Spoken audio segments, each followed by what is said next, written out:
Nanti perkenalan apa? Habis saya nanti baru keluar. Ya. Assalamualaikum warahmatullahi wabarakatuh. Waalaikumsalam warahmatullahi Pada wabarakatuh. kesempatan ini saya akan mengadakan wawancara dengan kepala sekolah, diantaranya Buar. Perkenalkan, nama saya Cici Sugioto, CGP Angkatan 9, kelas 199A. Di sini saya sebagai wawancara, yaitu akan mewawancarai Buar. Perkenalkan, nama saya Warjia. Saya Kepala Sekolah SDN Prambon 2 dan Kepala Sekolah PLT SDN Wirobiting 2. Terima kasih Buar atas waktunya, menyempatkan waktunya untuk melakukan wawancara ini. Ya. Nah, saya punya kasus. Nah, ceritanya seperti ini, Buar. Ya. Saya punya murid. Nah, kebetulan murid tersebut sering tidak masuk. Temannya saya suruh menanyakan, katanya tidak apa-apa, terus bermain, terus tidurnya kadang tidak di rumahnya. Nah, setelah 1 minggu 2 minggu masih tetap saya sebagai wali kelas, saya menyempatkan ke rumahnya,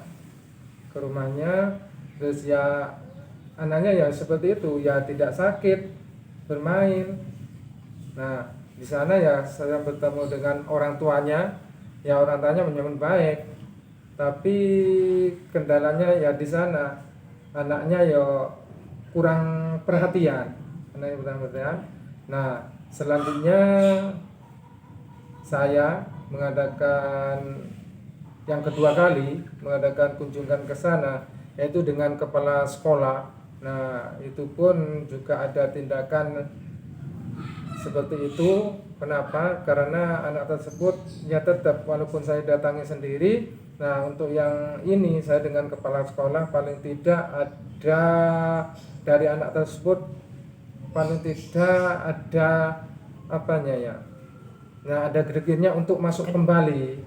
Nah, ternyata dengan adanya seperti itu masih tetap.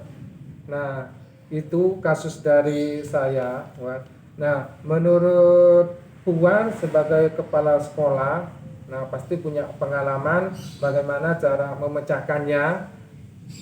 Nah, diantaranya yaitu yang pertama, bagaimana Puan mengidentifikasi kasus yang sesuai dengan dilema etika. Yang memang kasus-kasus seperti itu di sekolah manapun memang pasti ada. Cuman memang anak-anak seperti itu memang solusinya apa ya? Karena memang perhatian dari orang tuanya kurang, kemudian kemampuan anak tersebut juga rendah, sehingga anak-anak tersebut kemungkinan minder. Makanya solusi panjenengan itu tadi sudah betul, yaitu untuk mendatangi orang tuanya, untuk mendatangi ke rumah, menanyakan, itu sudah betul. Memang kita sebagai guru itu harus melakukan observasi keadaan keluarga anak tersebut, gimana mengenai hubungan anak dengan orang tua, gimana mengenai ekonomi orang tua, gimana mengenai perhatian orang tua terhadap anaknya.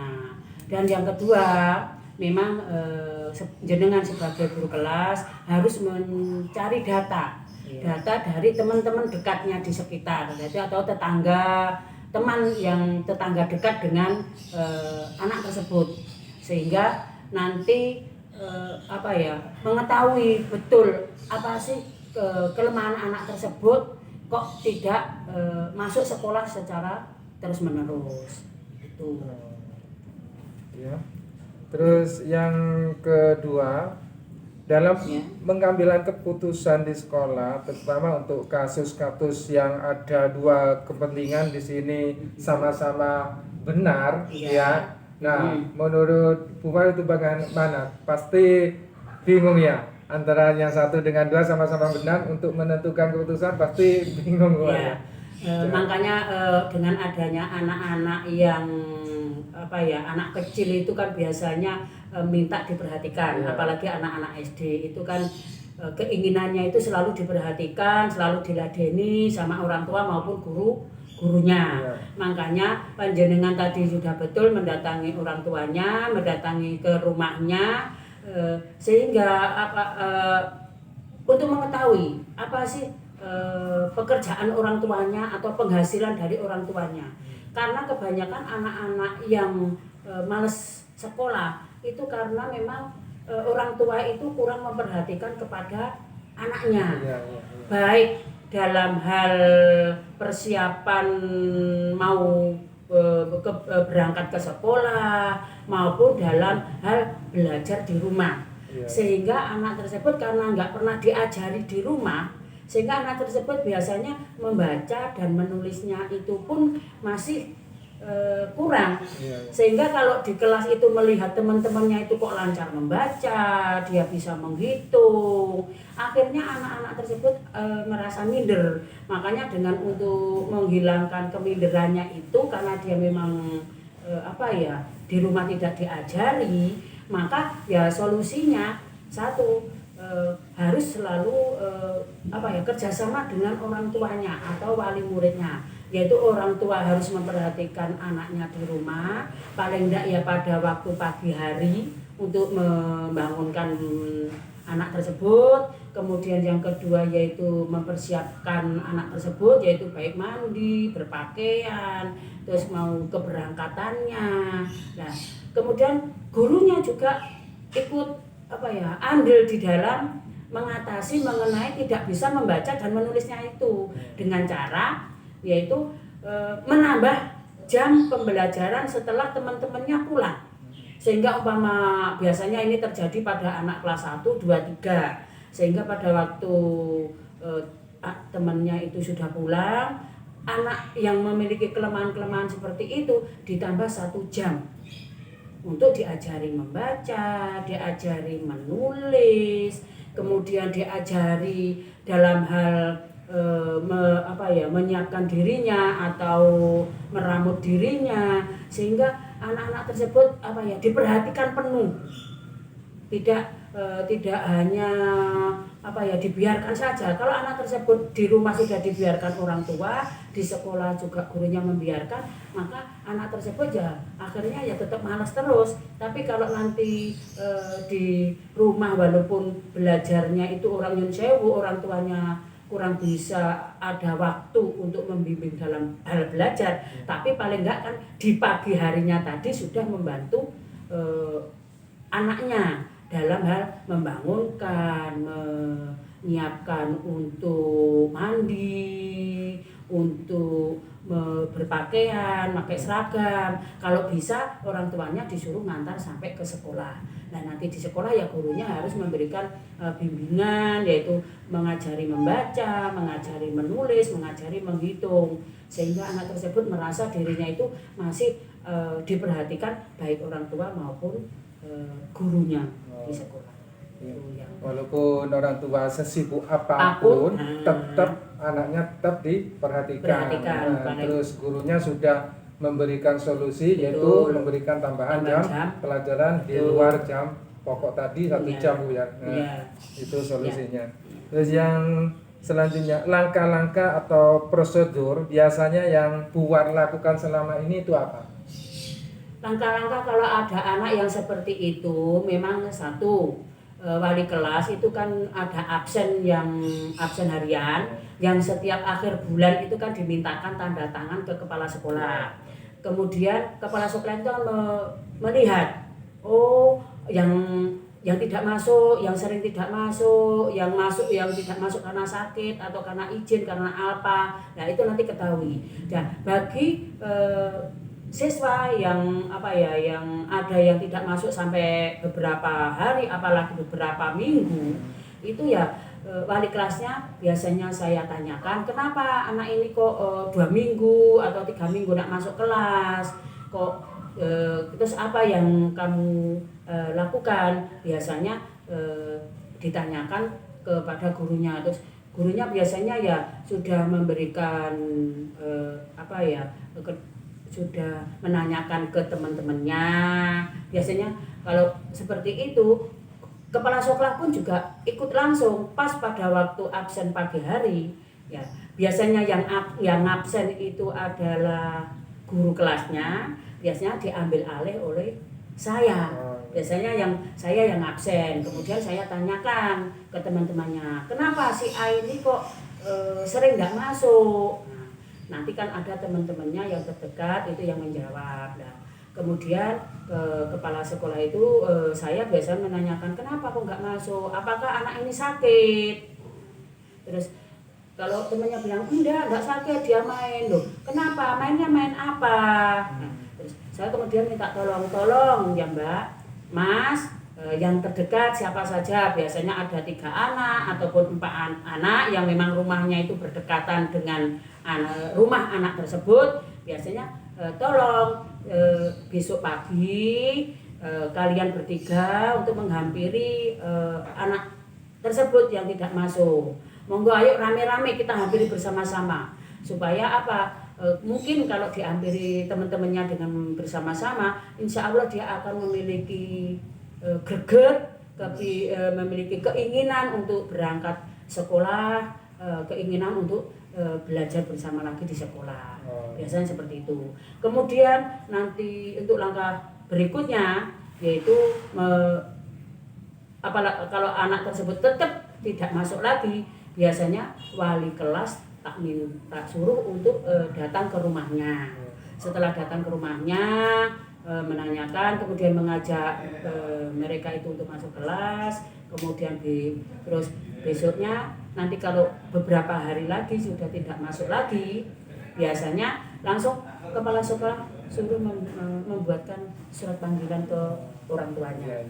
Nah, setelah melakukan panggilan ke orang tuanya datang, baru orang tuanya nanti mencari informasi dari ibu atau ayahnya, kenapa anak itu kok tidak mau masuk sekolah, apa kendalanya. Nanti kita biasanya diatasi bersama-sama antara wali kelas, kepala sekolah dan wali murid tersebut. Berarti prosedurnya tadi dari temannya dulu, ya, dari temannya nanti wali kelas nanti surat ke wali murid panggilan. Kalau masih tetap berarti KS yang bertindak. Ya. Terus selanjutnya buat yang dianggap efektif dalam pengambilan keputusan itu apa, Pak? Yang saya anggap efektif untuk pengambilan keputusan yaitu kalau ada masalah memang langsung ditangani, sehingga masalah tersebut tidak berlarut-larut. Kalau masalah tersebut bisa ditangani langsung ya kita atasi secara langsung. Tapi kalau memang secara langsung ini tadi kok masih mengalami kendala, itu biasanya kita musyawarahkan dengan teman-teman guru.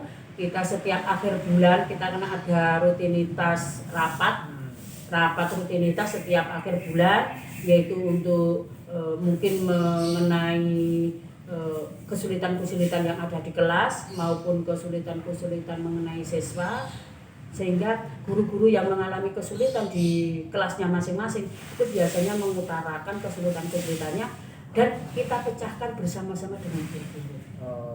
Kita pecahkan dengan guru-guru, sehingga nanti guru yang lain kan biasanya kan ada pengalaman yang telah mengatasi masalah yang sama, sehingga mencari solusi. Tapi nanti kalau ternyata guru juga kesulitan dalam mengatasi, ya kita biasanya mencari solusi dari minta pendapat dari pengawas sekolah, ataupun dari kepala sekolah lain, ataupun dari guru yang lebih senior atau guru dari sekolah lain yang lebih senior, sehingga kita memang harus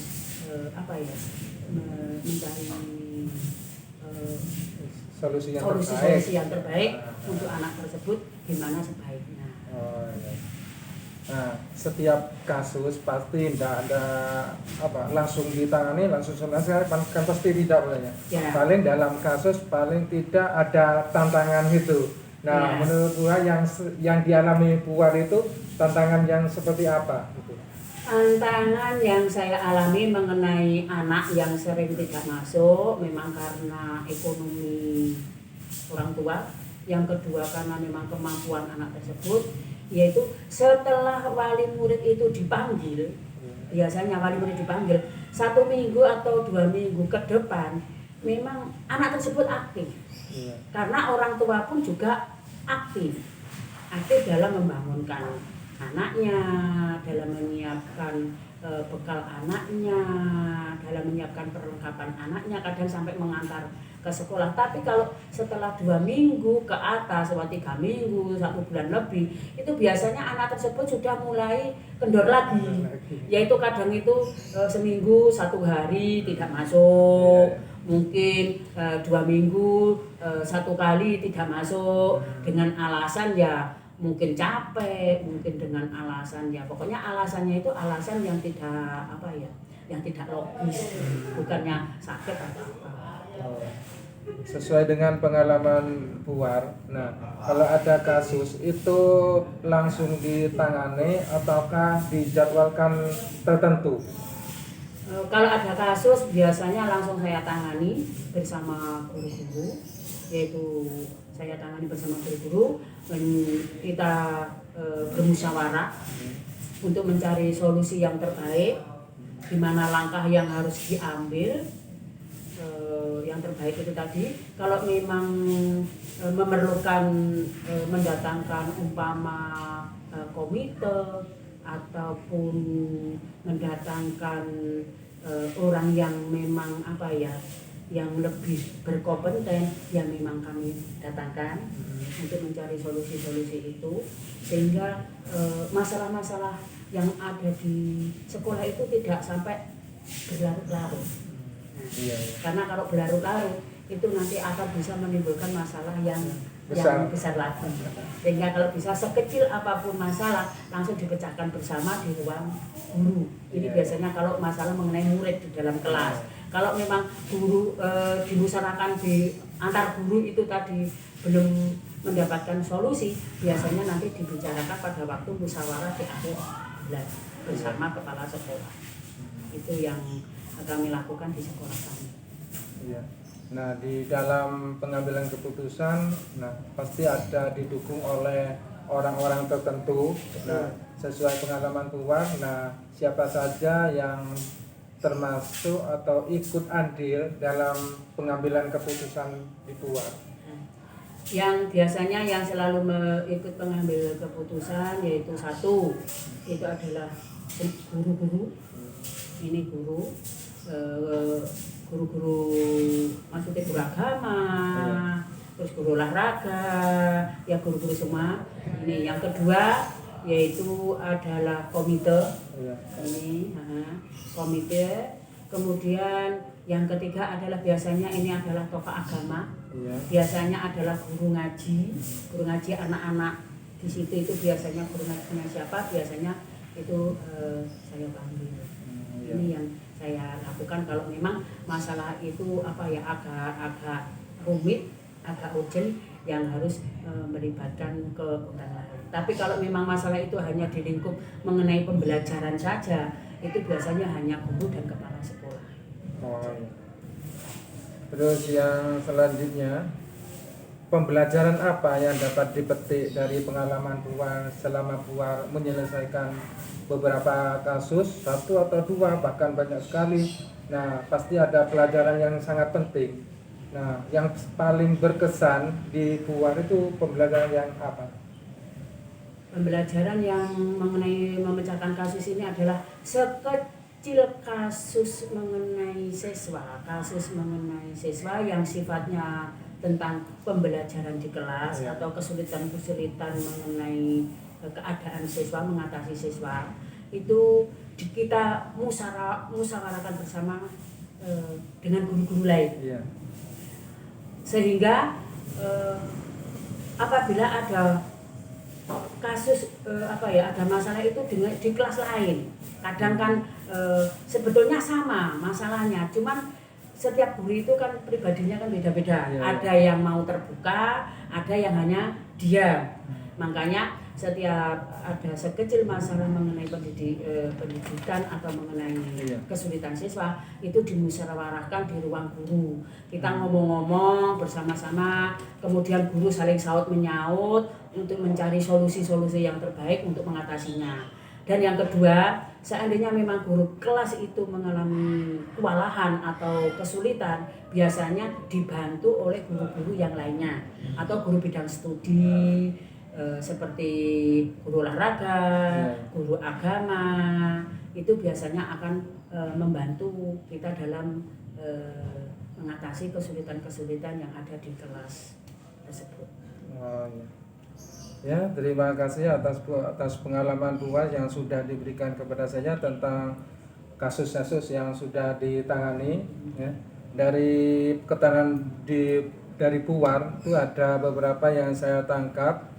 Nah, sebagai refleksi ini, terus yang pertama, dalam penyelesaian kasus berarti ada prosedurnya, yaitu tadi Puan dari teman dekat disuruh mencari informasi di temannya. Terus yang kedua dari wali kelas mendatang ke rumahnya. Yang ketiga kalau ada respon berarti KS yang bertindak, mengirim surat untuk memanggil orang tuanya.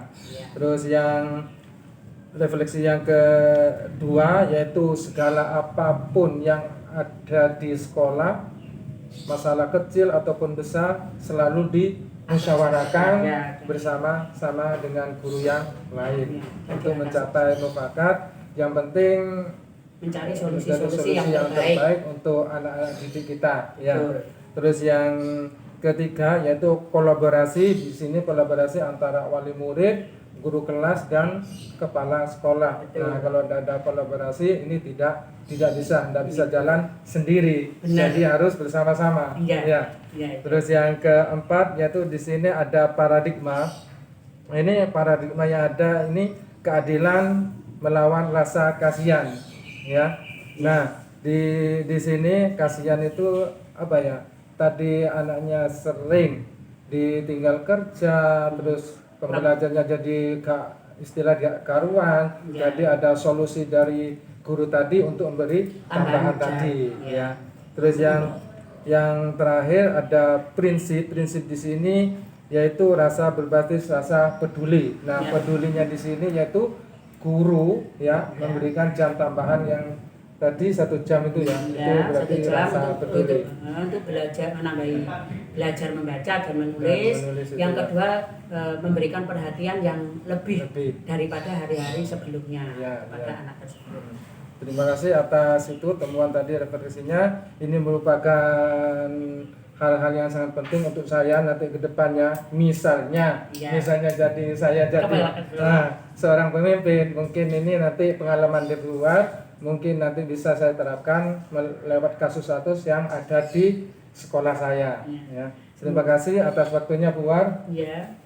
Ini sudah sekian dulu wawancara saya dengan Puan, Kepala Sekolah dari SDN Prambon 2 tentang dilema etika. Ini sudah panjang lebar untuk penyelesaian kasus yang sudah dialami Puan tadi. Saya juga mendapat pengalaman yang sangat-sangat berharga sekali. Semoga nanti untuk kedepannya saya bisa mengimplementasikan pada kasus-kasus yang saya alami. Terima kasih. Sekian dulu. Wassalamualaikum warahmatullahi wabarakatuh. Waalaikumsalam warahmatullahi wabarakatuh.